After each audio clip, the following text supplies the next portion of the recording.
What is up, everybody, and welcome to the Primetime Football League regular season recap show. Now, last time you guys heard from the league, it was week 16. The Panthers and Seahawks were battling for a first round bye, and the Panthers won a very close game, came down to pretty much the very last play, and it all but doomed us. Now, first of all, the Eagles, they pretty much clinched the #1 seed with a win against the Broncos. But we have not lost our chance of getting that first round bye. We did clinch the NFC West because the Rams lost to the Cardinals. Now, if the Panthers lose in week 17 and we win our matchup against the Rams, then that means we get a first round bye. And as you guys see here, the Panthers did lose to the Patriots. The Patriots in a must-win game to try to get a wild card spot. They got their W, but we got a loss as well. It was a fair sim game against the Rams. You guys see 0 times played. The Rams got the win in the sim, and that means that we will be going to wildcard weekend in the playoffs. The Titans, they were in a must-win game against the Arizona Cardinals. They got the win. The Falcons and Saints were both in must-win games, trying to fight for wildcard positioning, and the Falcons blew out the Saints. You guys see right there. I'll show you guys the regular season standings. It'll all make a lot of sense on why these were must-win games. As you guys see, the Browns went 15-1, and they won the whole conference in the AFC. To see the Steelers, they got a 12-4 season and they made the playoffs. Now the Titans went 10-6. They got a wild card spot. You guys see the Jaguars got the 2 seed in the first round bye. The Patriots also went 10-6, but they missed the playoffs. They finished behind the Dolphins in the division, and the tiebreaker was a regular season game that the Titans did beat the Patriots in. As you guys saw, the Chargers 13-3 to end up being the 3 seed. And now we move on to the NFC side, where the Packers 8-8 just squeaked into the playoffs in a not so good NFC North. The NFC South was very good, and the Saints at 10-6 end up missing the playoffs, and the Falcons at 12-4 actually go to wild card weekend along with the Seahawks. You guys see the Eagles 14-2 for the second consecutive year. The Eagles win the NFC conference, and now on this side we do win that NFC West, but we do go to we will be in wildcard weekend as a 3 seed. You guys see the AFC conference. There were 2 10-6 teams, and the Titans and Patriots, you know, that tiebreaker went the way it went, and you know, we'll see how that works out in the playoffs. You guys can see the seeding. You guys can figure out what the matchups will be for wildcard weekend. Obviously, the Browns and Jaguars having those byes. You guys see some of the AFC conference wins. You guys can figure out some tie-breaking scenarios. Now we go to the NFC side, and a lot of ties here. A lot of 12-4 teams. The Panthers ended up getting the tiebreaker over the Seahawks. Basically, you don't have to worry about the Falcons because they're in wildcard weekend, but the Panthers, they got the head-to-head win over the Seahawks, so that means they get the 2 seed and a first round bye. Very important, and definitely means that we should have won that game against the Panthers to try to get that. Now the Rams and the Saints both finished 10-6, and I believe the Rams got the tiebreaker with wins over common opponents over the Saints. I'm not 100% sure. I don't know if anybody knows in the comment section what that may be, but the Rams ended up getting that win. Now, as you guys see these statistics for the Seahawks over the regular season, I'll explain to you guys why we didn't actually play our week 17 game.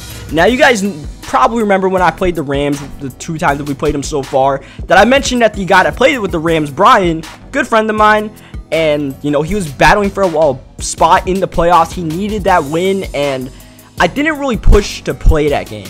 Now, you know, if I wanted to, maybe I could have forced the issue, played that game, beating them, getting that first round bye. But, you know, I just, you know, wasn't really into pushing his team out the playoffs. So I was like, you know what? We'll just let the sim gods decide who makes playoffs and who gets a first round bye or whatever. And they ended up getting the Rams a victory. So that's really all it was.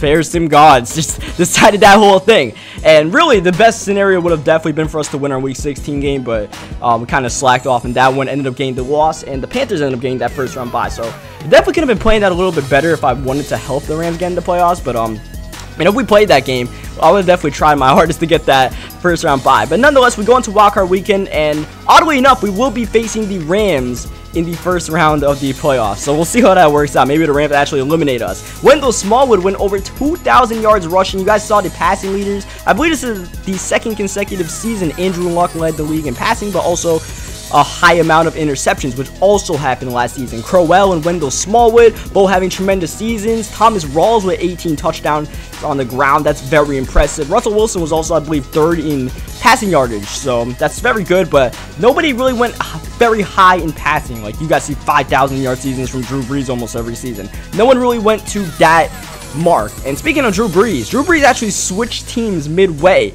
So he and Jared Goff were both in the battle with the Rams, but Drew Brees did play part of the season on the Saints and on different teams and all that. I believe he was on 3 different teams. You guys see the receiving leaders. Some guys barely missed 1,000 yards, including T.Y. Hilton and Antonio Brown, 2 of the premier receivers in the league. We go to the touchdown leaders, Julio Jones, for those 12-4 Falcons, doing a lot of work. A.J. Green, even though the Bengals haven't really made the playoffs either time, A.J. Green still puts in work in this whole little Primetime Football League. We'll show the offensive lineman stats for just a second right there. We'll show the defensive stats, and then we'll get to the awards. We'll show who won MVP and all that. You guys see some of the tackle leaders. You see some linebackers. You see some safeties like Quentin Dixon there. Tackles for loss, J.J. Watt, who got traded to the Redskins, I believe, last season. By far the leader in that. The sack leader, easily Dante Fowler with 20. Not too many high sack totals like there were last season, and there usually are in the NFL. There's usually people flirting with 20 sacks every year. Just Dante Fowler there, but, you know, there were a lot of people like Von Miller and Cliff Averill who were getting to the quarterback. The interceptions leader, I believe Miles Jack broke the all-time interception record this season with 15. Jordan Hicks not too far behind. A lot of guys getting their hands on the football. There's a lot of interceptions thrown in this league, so it'll be interception stat pretty high all around. 7 might lead you in the NFL in a season, or even 8, but it gets you way behind in this one. As you guys see, the interception yardage leaders, not too many people really, you know, pick 6 2 100-yard touchdowns or anything like that. Forced fumbles, you guys see like Miles Jack's up here again, Sua Craven, CJ Mosley, and, you know, a couple other people. There's a lot of fumbles forced around, but, you know, that and fumble recovery, some of that's just kind of random. The rest of it just comes down to hit power. Look at some safety counts and stuff like that. That Oscar McDougal guy actually got 2 safeties on the year. Not something you see too often, because barely anyone actually got 1 safety. And then we go to block kicks, where a couple people got their hands on that. Miles Jack once again. You guys see the Jaguars have a lot of defensive stars. That definitely propelled them to go 15-1. And very oddly enough, I know what you guys are thinking. The Browns and the Jaguars, the top 2 teams in the AFC, makes pretty much 0 sense when you think of real life football. But that's what happened in the league, man. They're doing good jobs rebuilding those teams. And you guys remember, the Browns did go to the Super Bowl last season, so there are no slouches out there. Texas Boy 91, you guys know him. He's a YouTuber. He's been doing a great job with that Browns team. You guys see some of the leading kickers. Steven Hauschka way up there. I believe we only missed 1 field goal all year with him. Actually, before we go to those awards, we're going to show some of the team stats, including offensive stats. The Black Knights, who were formerly the Buffalo Bills, in case you guys couldn't tell from looking through all the standings and all that, they had a very impressive offense. They had the best total, best passing offense, but it didn't equate to a good record for them. A lot of turnovers, a lot of, you know, missed opportunities and 3rd downs and stuff ended up costing them. And you guys see, even though they have all those yardage, they didn't even put up a lot of points per game. That went to teams like, you know, Seahawks, the Eagles, etc., and, you know, the Chargers. The Chargers had a rookie quarterback who led them down the way. You guys saw he was one of the leading passers in the league, and they got the most passing touchdowns. Now we go to defensive stats, and this is where the Seattle Seahawks shine. For the 2nd consecutive year, the Seattle Seahawks hold their opponent to the fewest total yardage in the league and the fewest passing yards. And that's with us, you know, not playing all of our games this season. I believe we had maybe 4 games this season that got simmed, including that last game, so, you know, despite that, with the CPU taking the reins, still very impressive. You guys see some teams like the Steelers back there, the Browns with some good defense, and the Rams. The Rams, who I mentioned, will be our wildcard opponents. They are all over these stats with some of the best pass defense, rush defense, some of the most sacks in the league, along with, you know, our Seahawks team, most interceptions, the Steelers. And you guys see these teams that are leading in all these defensive stats are all playoff teams. Dolphins, Steelers, Falcons, Rams, Seahawks, Eagles, all of them. 3rd down conversion, the Rams by far led the league in that. Not only that, but they're also the best 4th down conversion team in the league, so definitely something to keep an eye on. And once again, the Rams are our opponents, so the scouting report says defense, then, you know, 3rd down and 4th down must convert downs. That's their bread and butter. As you guys see, the red zone percentages, who's, you know, gotten the most red zone chances. The Colts, with all their turnovers, very fittingly are at the bottom of the list, despite all the passing yards Andrew Luck puts up. Defensive red zone percentage, who's getting the most stops out here. And you guys see, once again, those teams at the bottom of the league are some of the best teams in the league at, you know, the lowest percentages of allowing scores once teams enter the red zone. The penalties, which are pretty random, not really going to put too much time into this one right here to show you guys who fouled the most. The Raiders, like, almost all their games got simmed. I know some of you guys believe in the comment section that, like, Toke's losing all his games. Toke actually didn't play any of his games this season, and I think he actually got replaced in the league. So the Raiders, just all their games got simmed. I believe they have the #1 overall pick in the draft, though, so whoever takes over the Raiders, they got something good going for them. Once again, teams that, you know, force turnovers, they are up there. Best turnover differential is definitely a good stat to tell who's a good team and who's not. And high interceptions This is definitely a way to tell who has been pissing their season away by making just, you know, errors on their side. And then the fumbles loss is just something that you cannot really control. You see these takeaways, the Panthers are up there, Browns, etc., and interceptions. The Steelers, once again, I think we saw that stat already. Our team very high up in there in interceptions. We got a lot of guys that led the league, including Bogle, that rookie safety, with 9 of them.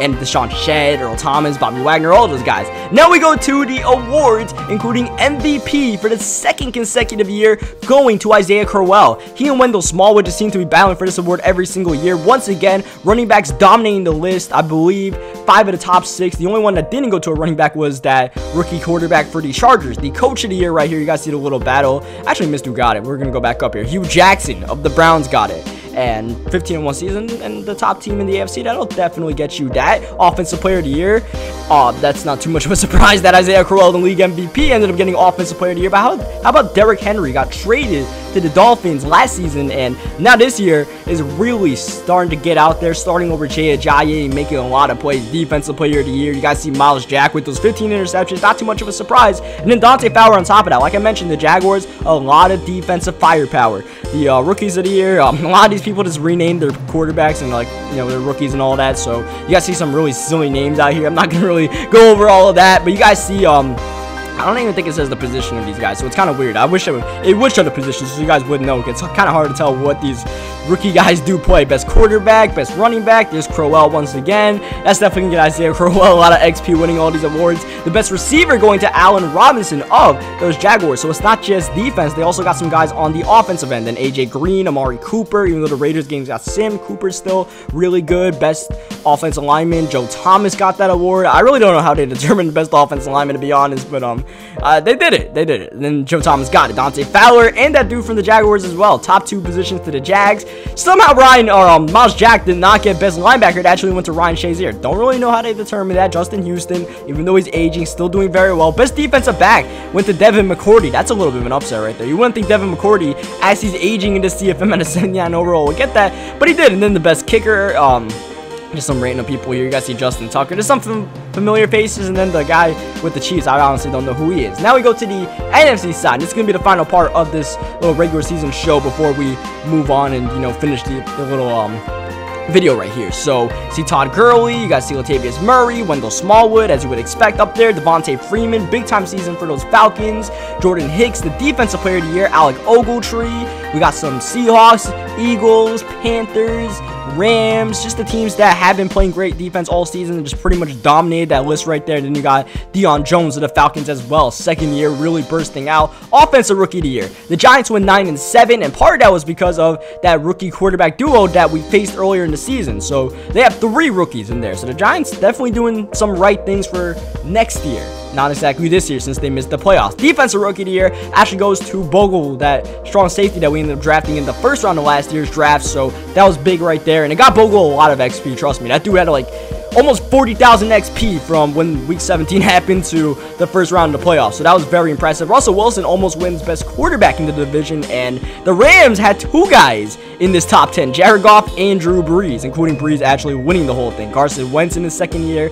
and Wendell Smallwood. They've just been a dynamic duo for the Eagles, looking to get some redemption in this year's playoffs. Todd Gurley helping the Rams on the ground. The Rams all just, you know, the top teams in the league all over the place. And then, of course, Ezekiel Elliott's still there because he's Zeke, and Odell Beckham Jr. is there because he's Odell for those Giants. He's part of that rebuilding project as well, but no one's going to top Julio Jones, who led the league in touchdown catches. Des Bryant's up there. Some familiar faces, Antonio Brown, Golden Tate. No matter how their team finished, they're still up there. Jordan Matthews, a little bit of surprise at number 3, though. No Seahawks really in that area. If they did include Jimmy Graham, he might have made that top 10, but they don't really include tight ends in that list. You guys see the offensive line. Once again, I don't know how to determine this, but you definitely won't see any Seahawks in there, like I said last year. Best defensive lineman goes to Cliff Averill, who was in a tight battle with William Hayes in that sack list. Aaron Donald also up there on that defensive line for the Rams. You see Daniel Hunter of the Vikings. Buckner of the 49ers had a great 2nd year. He's in that top 10. Best linebacker goes to Jordan Hicks with those 14 interceptions. Jake Ryan had a lot. He's up there. Busher, the rookie for the Giants, and nearly won defensive rookie of the year.